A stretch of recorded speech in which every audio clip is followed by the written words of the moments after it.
Welcome, KKNW listeners and Transformation Talk Radio listeners. My name is Ellen Stewart, and I am the Pushy broad from the Bronx. I am here today subbing for Dr. Pat, and I am sending her lots of love and gratitude for allowing me to do this special program with you today. Every single month, Dr. Pat and I host a show called Recovery Recharge, which happens the second Monday of every month. During that time, we tell you transformative stories of people that have gone through struggles and gone from struggle to freedom. We also talk about what it's like to live a life of recovery. Those stories are personal to me, to Dr. Pat, and to the people that we share their experience, strength, and hope. Today, I have a very special story for you.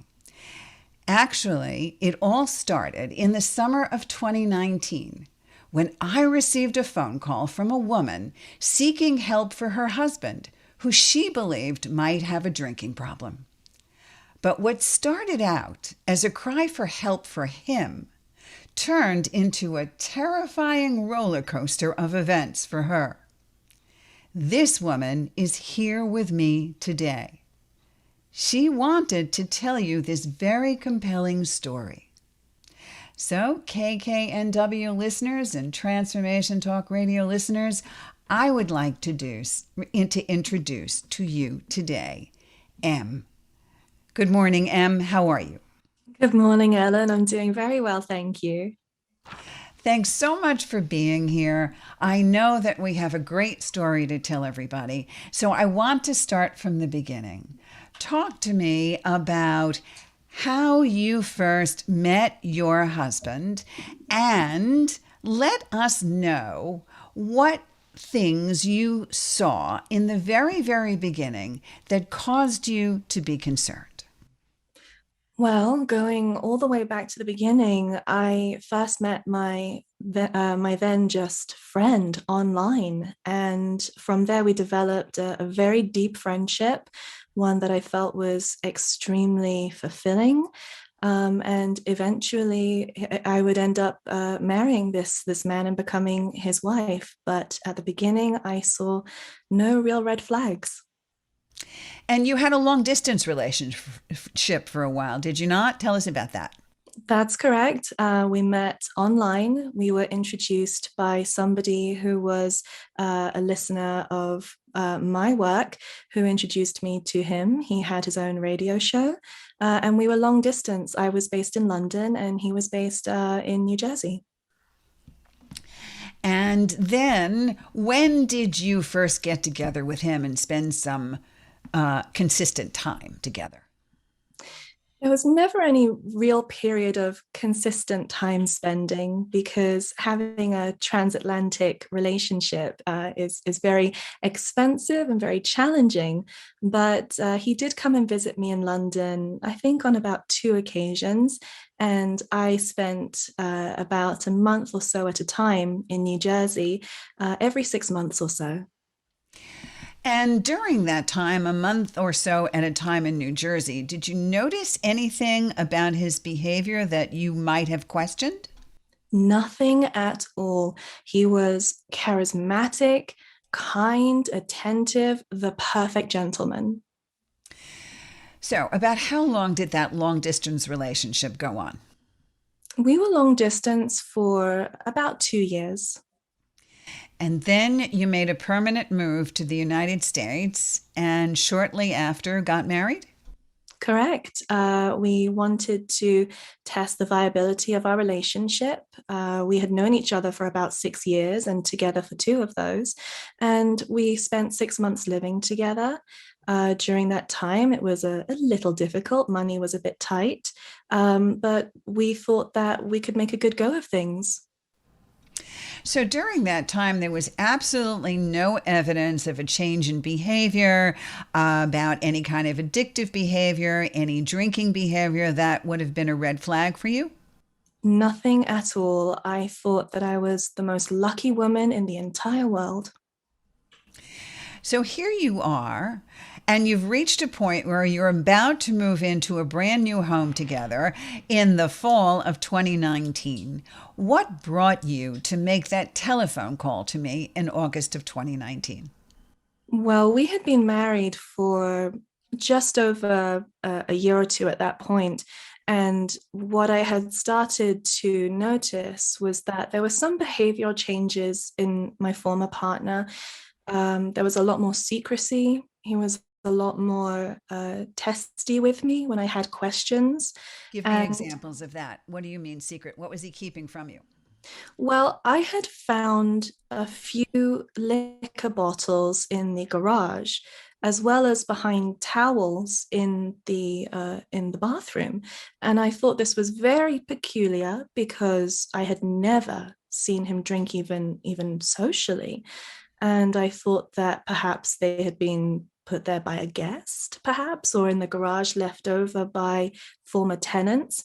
And whenever I would bring this up to him, he would be very curt and evasive and let me know that there was nothing for me to worry about. And with more frequency, I would begin finding more of the exact same bottles. And from there, he started to become outright rude, very dismissive, very belittling of me, calling me crazy. And there were times that I would spend nights alone in hotel rooms talking to my friends back in London because I didn't know what to do. I thought I was going crazy. So, when you confronted him and you said, "What's going on with these bottles all over the place?" When you said he was telling you that you were crazy, what exactly was he saying?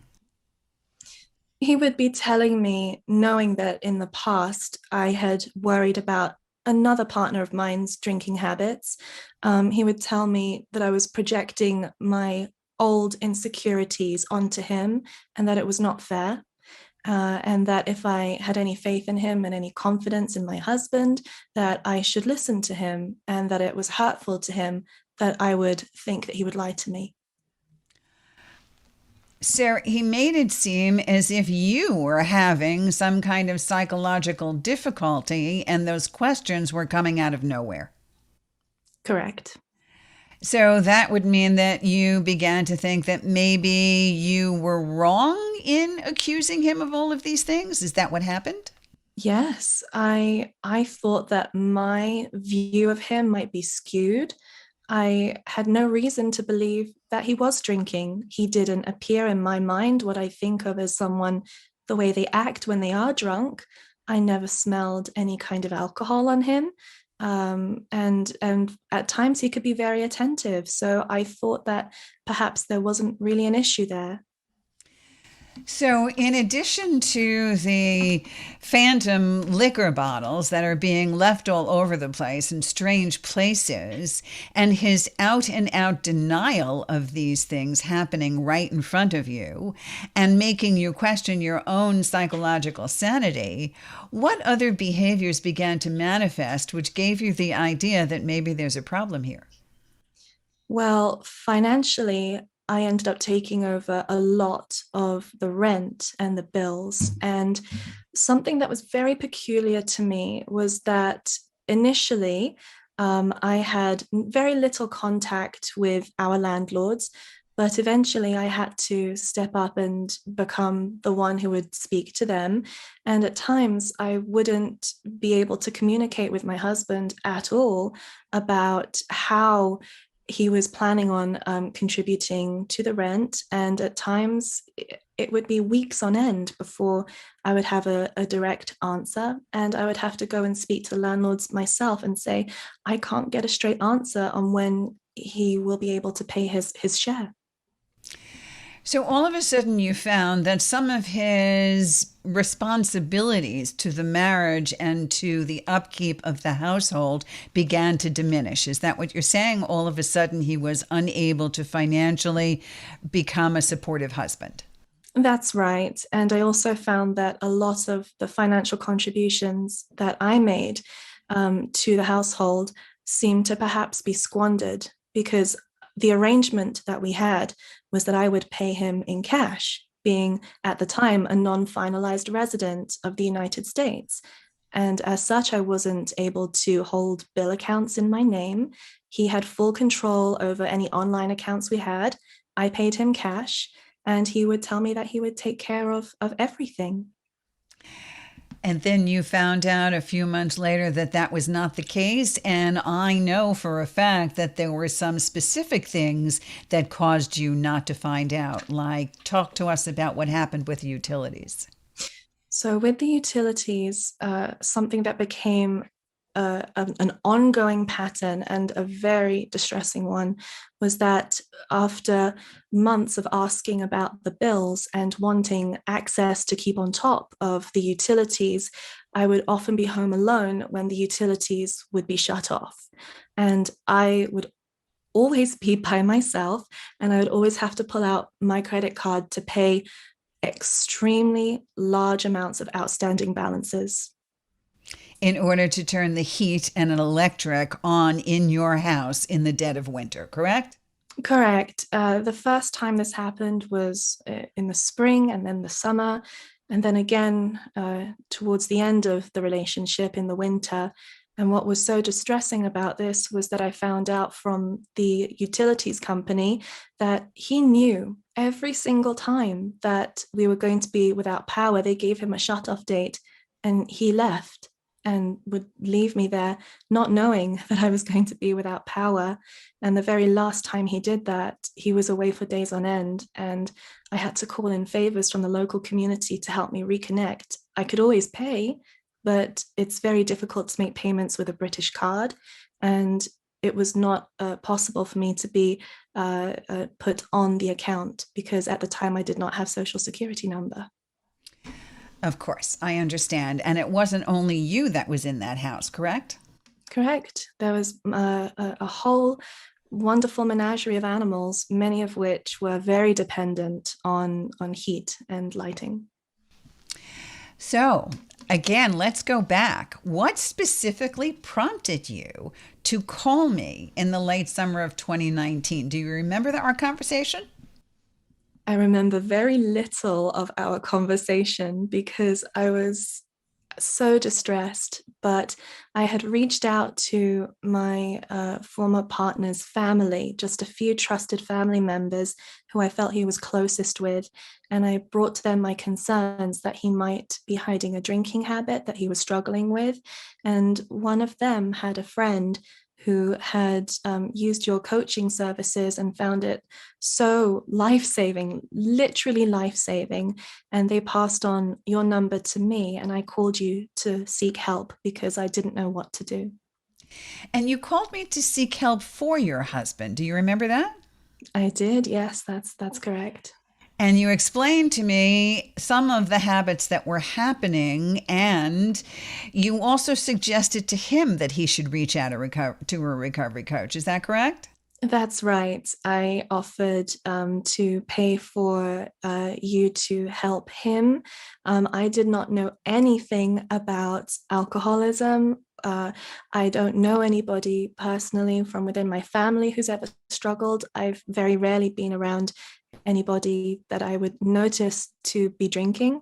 So I wasn't the most qualified really to help him, but I wanted him to get help and I wanted to stick by him through that help. And what was his reaction to help? As with many things, when I would ask if he would accept outside help or information or guidance, he was not open to the idea. And he could be extremely aggressive in his shutting down of that idea. Aggressive how? Verbally aggressive. And then often he would leave. And a very common pattern of his was to not speak to me, nor look at me, nor want to lay next to me at night for days on end until I would just drop the subject and beg for things just to be normal if I promised not to bring things up anymore. And then we would end up just trucking along like nothing was wrong. So part of what he did was to make you seem as if you were crazy, correct? And that sometimes is known in the world as gaslighting, which is manipulating someone by psychological means into questioning their own sanity. Okay. And it actually comes from a 1930s play called Gaslight, in which the main character attempts to drive his wife crazy by dimming the lights in the home and then denies that the lights are actually changing. And this is part of what we know today as psychological abuse. And you also talked about the fact that he gave you the silent treatment every single time you brought up the fact that he needed help. In addition to those two things, what other frightening behaviors did you see? Towards the end of the relationship, in particular, one of the most frightening things for me was noticing cameras in my home that I had not placed there and which I did not give consent for. And it made me realize that going right back to the beginning of our relationship, my former partner had shared with me an audio recording of what he had taken of his ex-wife in a conversation that she never knew existed, and he had shared it with me in a very triumphant manner, almost as though almost as though he was saying, I managed to get some kind of evidence against my ex on recorded against her without her knowledge. And I realized that this must be an ongoing pattern of behavior, but it scared me because I was finding cameras in pens which had USB sticks hidden in them. I was finding old webcams that I'd known he had used in the past for keeping an eye on the house externally, but then inside the house in the places where I would often find liquor bottles. And I felt that I was being watched and listened in on to make sure that I wasn't uncovering any more of perhaps his drinking. I see. Did you ever find any outward violent or physically violent episodes occur? There was one instance in the fall of 2019 where I had my suspicions that perhaps my former partner had not been faithful to me. The reason I had that suspicion was because he had accused me of being unfaithful when I was essentially housebound in the house that we lived in due to its location and not being able to drive. And I thought, this is coming out of nowhere. Why is he suddenly accusing me of being unfaithful? And I thought, what if he's turning what he does around on me? And I still to this day feel extremely guilty for this. But he left his computer and I saw that he had been having conversations with multiple young women talking about his inability to handle his drink and that he couldn't talk to me about it, being extremely flirtatious with these women. And I chose at that point, which was already past midnight, to confront him on this. I was so upset because at this point he still had not admitted to me that he had had any kind of struggle with alcoholism. And here he was talking to what were essentially strangers on the internet about this, and it hurt me so much. And at that point, things did get a little bit violent. When you say a little bit violent, can you share with us what that means? Yes, he broke my tripod, which is part of my filming equipment for my work. He pushed me past a door. He never hit me, but he hit me with a tirade of words, threatened to have me deported. He threatened my life. He threatened my dog's life, my new puppy at the time.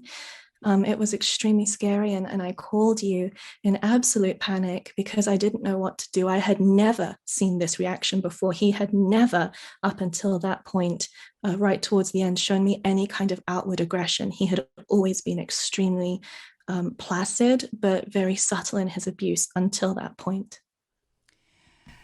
So, from the moment you called me until the moment that we have reached this point, it came to about, I don't know, 5 or 6 months. During that time, what made you stay? What was going through your mind? It was a little bit of denial. I'd say a lot of denial. I felt ashamed that I was not able to fix things. I wanted to fix things. I wanted to stay. I loved my former partner so much. I would have stayed till the ends of the earth if I felt that he truly wanted to change. And I believed in him. Even after the outburst, I still believed in him, and I wanted all of the good that I'd seen in him before to come back. I wanted the person back that I fell in love with and moved country for and stayed with and became a stepmother for. I wanted that person back. So, through all of this time, it took that violent act and that feeling of being in terror. Would you say that you were in terror at that point? I was. I was in terror, but I was also so emotionally numb that I almost lost sight of reality in the sense that I didn't realize that there could be a potential way out for me. I thought, this is my bed, I lay in it, and if I stay, I can fix this because I'm a fixer. And that's a pattern for me, having bounced from relationship to relationship in the past, seeking validation. So, you had the idea in the beginning that maybe I know that you came to me with thoughts of maybe this isn't as bad as I think it is. I heard that a few times. Also, there must be a way to get him help so that he can work things out. And am I really in as much danger as I think I am? Correct? All of those Correct. things. Absolutely. So here we are in the almost at the cusp of 2020. And then it came to a head. And then tell us what you did next about leaving the house. I had never felt that my life was truly in any danger up until the very end of the relationship. Um, I had always felt safe when the children were in the home at the weekend when they would visit their father. Not your children, correct? Correct. They were his children from his former marriage. And he was extremely angry with me one afternoon, and he put a hole through my phone, which still exists. And I realized that if he's willing to do this with the children in the house, though they did not witness it, what else is going to be next? And I went to the police station to get, this was the second time I'd gone to the police station to file a police report and also to seek a temporary restraining order. Which is what you did, correct? Correct. Okay, so then you asked the police to have him removed from the home, correct?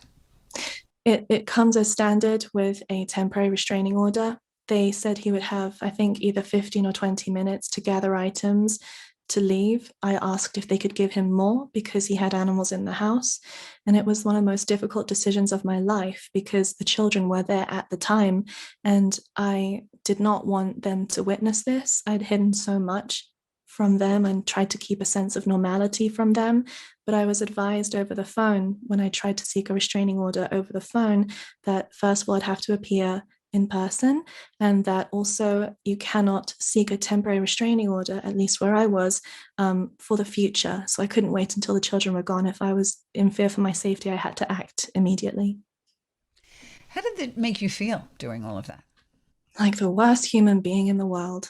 Like I was giving up on everything I'd fought so hard for, that I was going to be traumatizing his children, that I had no real future because he had always been my hope for the future, and I didn't see a light at the end of the tunnel at that point.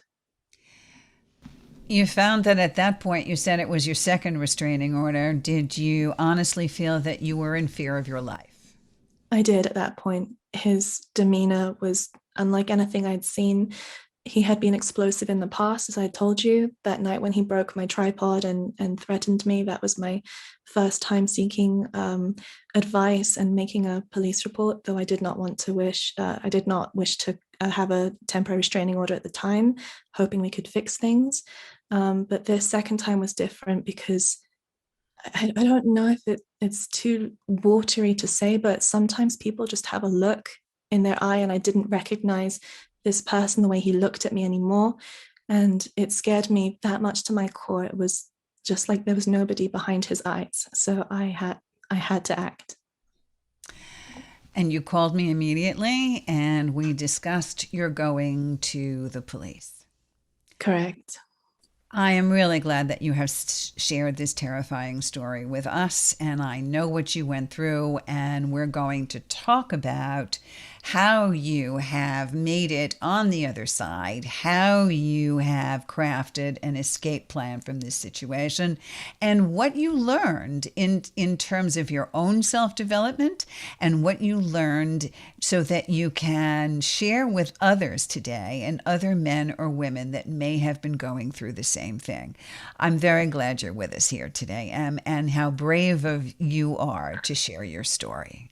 Thank you. Okay, so when we come back, more with M and the pushy broad from the Bronx. And if you'd like to call in and give us some questions, we'll be happy to answer them for you. Loving and leaving an active alcoholic with M, and I'm going to really get into how she was able to have a much better personal freedom journey when we get back.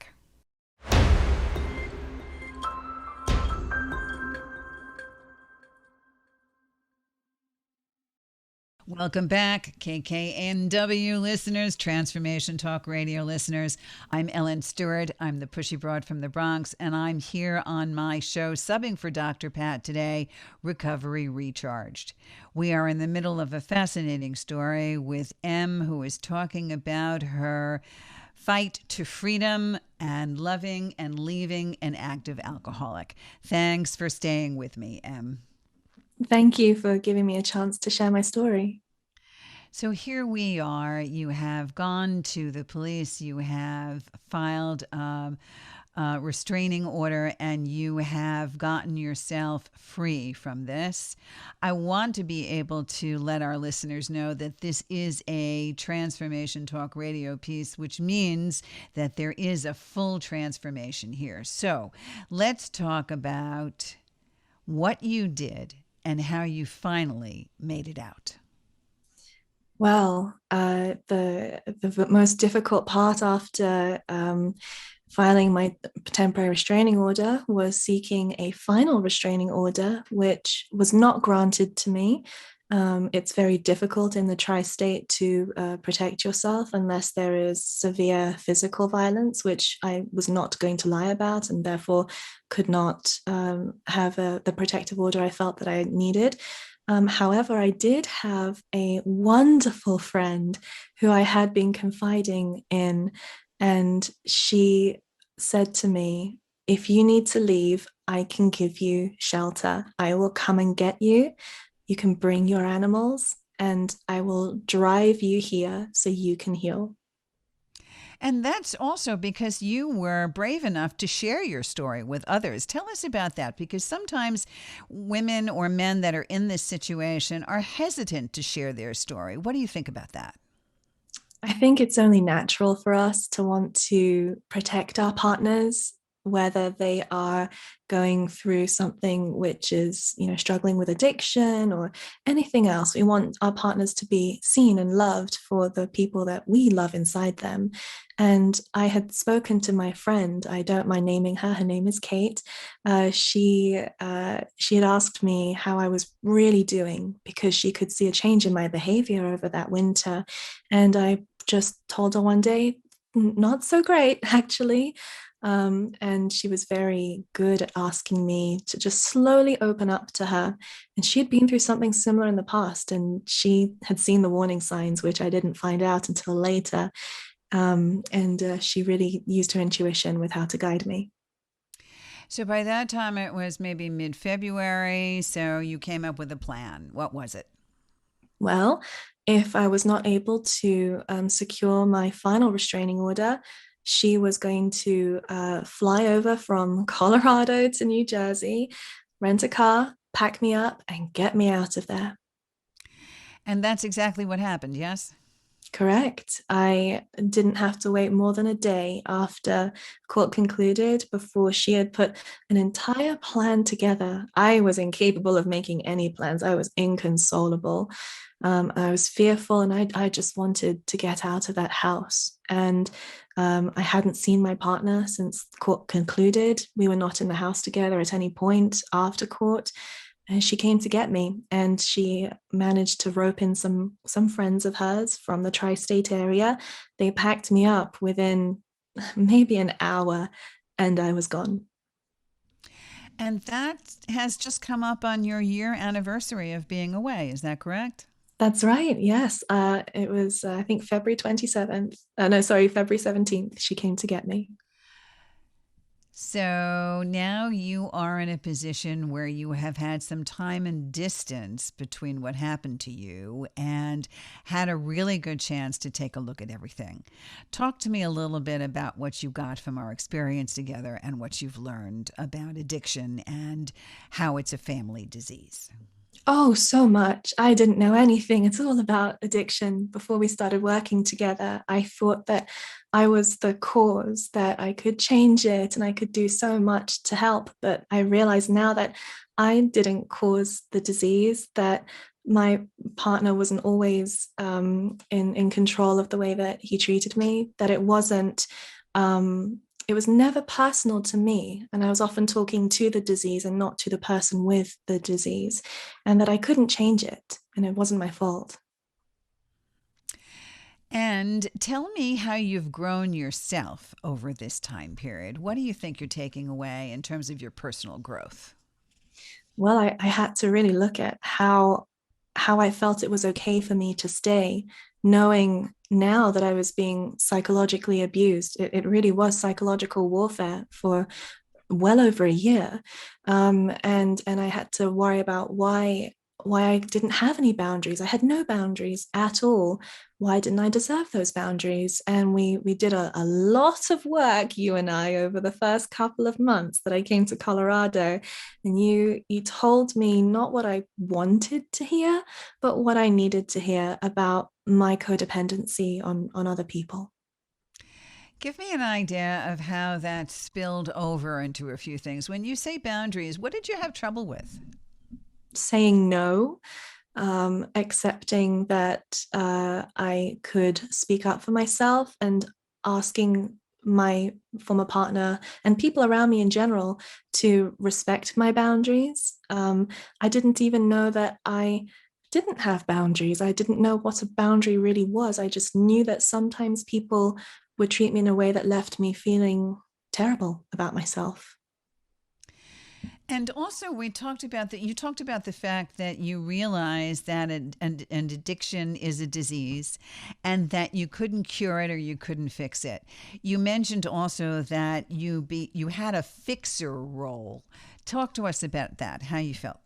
Your Well, I response. think a lot of people who are used to rehabilitating animals and wildlife often have a fixer personality, and I want to help people and animals. I want to love people and animals. It's just a part of my that what makes me me. And I never give up. If somebody is not giving up on themselves and an animal is not giving up on themselves, I will never give up. And I felt that I could always, if there was any proof that my former partner wanted to change, that I would stay and I could really, really help. So that denial was a real thing, and the never giving up. And of course, taking the kind of care you do with animals because it is your profession, you become their mother. So there's no such thing as giving up on a live human being. And I understand that. So, talk to me about how you felt for the first time in your life about putting yourself first. I felt selfish. I felt that I didn't truly deserve to assert myself. I felt that if I did assert myself with boundaries, that it made me selfish, even though I didn't feel that about anybody else. Anybody else could put up a boundary, and I will always absolutely respect it and be like, you know what, you go, girl, you've got a boundary. I love that. I love that energy. But for myself, It was almost like an imposter syndrome. I don't deserve to have boundaries or respect. But you did feel in some ways that the line for you was not to be treated abusively, correct? Correct.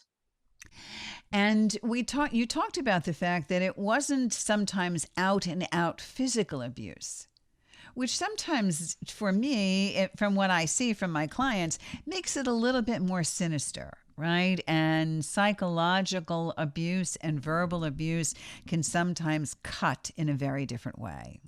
Could you talk to us about the organization that you worked with and what you're doing now in terms of helping and speaking out against domestic, verbal, and physical abuse? Sure. Well, when I went into court, I was very kindly guided by a wonderful organization called Daisy, and that's DASI. They helped me to understand how to protect myself. They explained to me that what I was going through was domestic violence. And when they used that word, I said, no, no, no, he never hit me. He never, threw me down the stairs or broke my wrist. And they said, no, the way that you're being left without electricity knowingly, the way that he is draining you of your finances, the way that you're not able to go and buy groceries because he won't take you to go and get groceries. Remember, we were very remote. That is all control and it is domestic violence, and you don't have to put up with it. So, when you actually went to court, would you give our listeners an idea of how these organizations help you? Absolutely. I had never been in court before. I haven't had so much as a parking ticket. So to be in a courthouse with a judge and people listening within the courtroom to what I had to say was terrifying. And there's someone there on a computer writing down everything you say. It's very scary. And I was in another country where I don't understand really the justice system here. And so they paired me with somebody who sat by me and said, this is what you need to bring with you. We can't advise you on what to say because you have to speak your truth. But what you do need to do is bring your documents in triplicate form. These are your court dates. If you need us to explain any terminology to you, we can certainly do that. And they sat there with me on every single court date, bearing in mind this spanned about 2 to 3 weeks that I had to continually go back into court. And I was never alone. They physically held my hand and let me know that I am not alone and that they believe me and that they're there for me no matter the outcome. It was such a big help to you because I do remember, and I want our listeners to really take heed to M's story because the emotions and the feelings that one goes through when one sees this happening all around them is something that I want to call your attention to. If you are feeling scared, angry, in denial, hurt, shameful, guilty, confused, ignorance, if you're feeling like you need to blame yourself, or you feel like you need help, or you find that you need to control something or fix the situation, I want you to go to pushybroadfromthebronx.com or call my 800 number, 800-889-1757.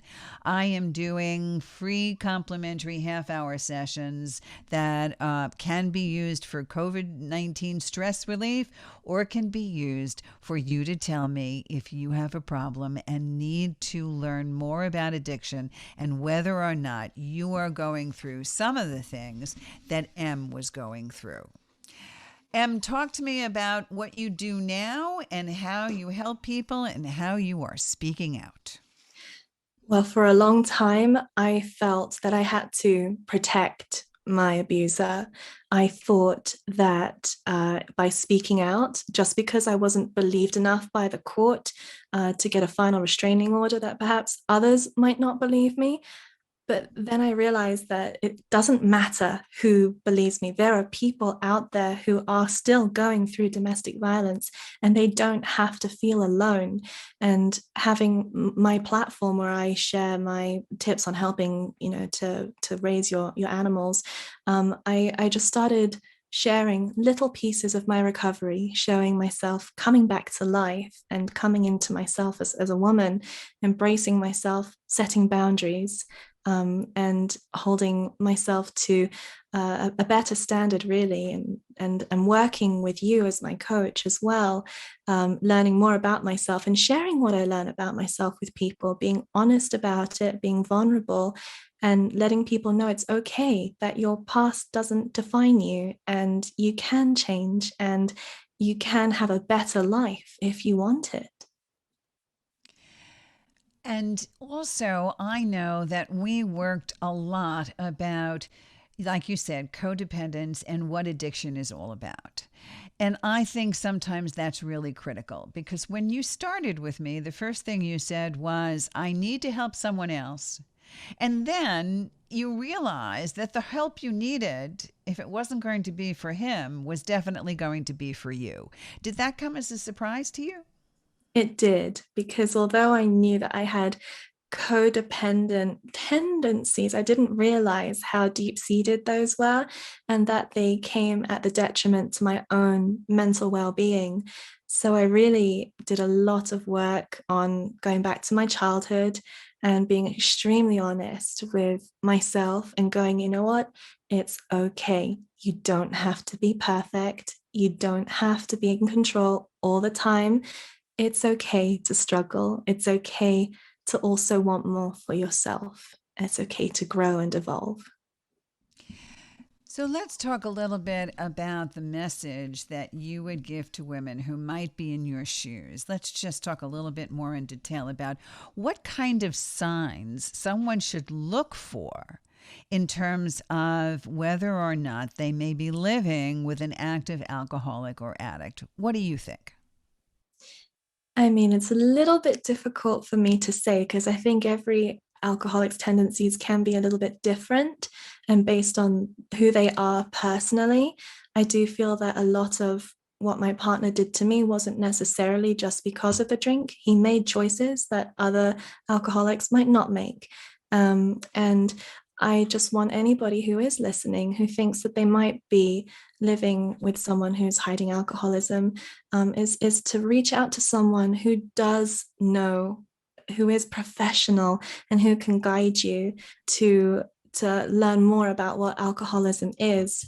I never realized until I spoke to you that I couldn't really expect an alcoholic to speak to a non-alcoholic about what it is to be an alcoholic because I couldn't relate. So you helped me understand that sometimes I have to give it up to somebody else who can help guide me, who actually knows how to guide others. And I'm sure it was quite a relief for you to realize that what you were actually seeing was as difficult as it actually was. That you were being gaslit and that you weren't going crazy and you were not responsible for these events. Is that correct? Correct. Actually, I've come out quite proud of myself because I realized that I was able throughout all of the abuse to stay as kind and as gentle with my partner as I possibly could. Because as much as I don't condone what my former partner did to me, there's still a person in that in him who is struggling with something that I really do sympathize with anybody who does have to deal with that. It is a disease, it's incredibly difficult to deal with. And it doesn't, just because someone has a difficulty with alcohol, it doesn't make you a bad person or weak or bad, anything like that. It's just something some people struggle with. And there's so much help out there. And I would fully encourage anybody who is struggling to reach out to someone who can help to guide you through that. And you do deserve a much better life. And also knowing that, like you said, you do deserve a better life, which means that you do not have to put up with behavior that is not helpful. In addition to which, if somebody does not wish to make appropriate changes in their life, and all you are getting from them is hurt and negativity, and maybe as far as to say verbal or physical abuse, then it's time you decided that you deserve better. So what sometimes happens is that people don't decide they deserve better until there's a crisis point. How many times did we talk about you leaving that situation over the 6 or 7 months before it took you to leave? Almost every time we spoke, really. I mean, the times that I would call you, there was one time I was crying, just sitting in the dry bathtub, not able to move, not knowing, I felt like the walls are closing in on me. And you just said to me, this isn't healthy. Loving somebody shouldn't hurt like this. And a person who loves you will not hurt you like this. And something that was so helpful that you said to me, which to this day resonates with me, is that sometimes in order to allow someone to get better, you have to give them the space to do that. And you said maybe it might be an idea for you to go somewhere else for a little while. And if things, when he manages to get himself some help, you give him the space to change. Perhaps you can meet in the middle sometime down the road. And I really needed to hear that at that point because I felt that there might still be a way forward for us together. But now, having been gone for a long time and working on myself and reflecting on the abuse, I know that that's not something that I would like to go through again. And I don't know what my former partner is doing these days. I hope he's managed to get himself the help that he did and possibly still does need. But certainly, I want to be in a place where I call the shots, where I don't feel that I have to hide, where I can live a life that is just full of light and positivity and honesty. And that is what I found, and so much strength. So, what you're saying is it wasn't an easy decision for you to walk out the door. It was still fraught with many indecisions and always feeling that maybe somewhere down the road things would turn around, correct? Correct. Yes, it was the most difficult decision I've ever had to make. And you must have told me to leave a thousand times. Well, you can only do things when you're ready. Do you think that if he had over that time consented to work with me and then consented to get real help, you might have stayed? Absolutely. I really do, because I was willing to work with you on myself. I would have hoped that he would have been willing to work with you on himself. And and if we had managed to meet in the middle, who knows? But that's not really worth thinking about in my mind now, because things turn out exactly as the way that they should.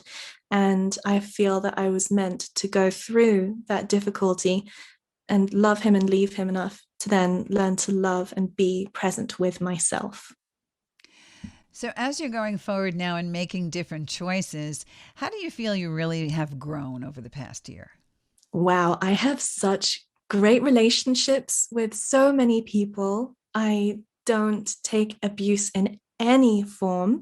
I have no problem whatsoever in saying to people, actually, that makes me feel uncomfortable. So let's not do that. And I know now that if I don't understand some of my thinking, I can still reach out to you and you can help me and guide me and get to the root of why I feel or react to things the way that I do.